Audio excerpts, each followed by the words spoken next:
একা আমি, কণ্ঠ কলমে আমি রত্না।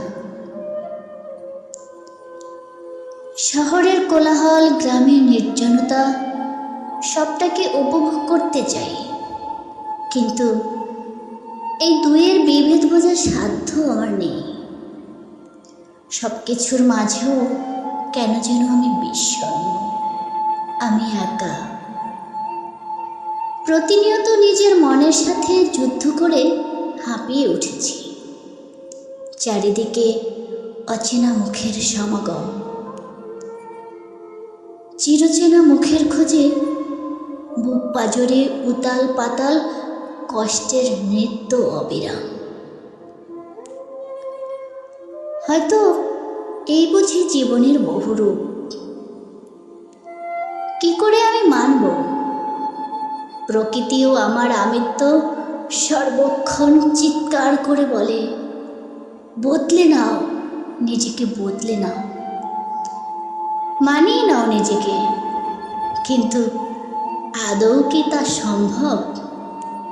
কারণ সময়ের গতি বাধাহীন, তাকে বাধা যাবে না, তাকে ফেরানো যাবে না, ফিরতে পারবে না তুমিও।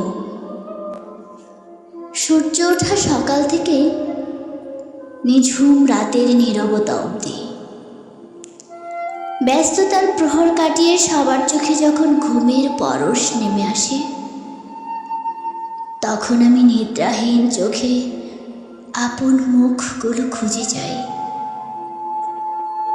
কিন্তু অন্ধকারের কালো আবরণে ঢাকা পড়ে আছে সব। ধূসর জীবনের ধুলো ঢাকা মুখ প্রতিনিয়ত দূরে সরে যাচ্ছে, আর ক্রমান্বয়ে হৃৎপিণ্ডটা টুকরো টুকরো হয়ে যাচ্ছে। অচেনা প্রকৃতি, অচেনা মানুষ, অচেনা ভালোবাসা, মনে হয় সবটাই ব্যতিক্রম, যার কাছে আমার বাস্তব ভালোবাসার কোনো ঠাঁই নেই। দূর দূর করে তাড়িয়ে দিচ্ছে আমার নিরুপায় ভালোবাসাকে। আশেপাশে হাজারো মানুষ, কিন্তু কোনোটাই আমাকে বোঝার জন্য নয়। আর মনে তাদের পানে চাই, যাদের কাছে আমার মনের এতটুকু দাম নাই। সবশেষে দীর্ঘশ্বাস আর একাকিত্বই আমার সঙ্গী। ধন্যবাদ সবাইকে।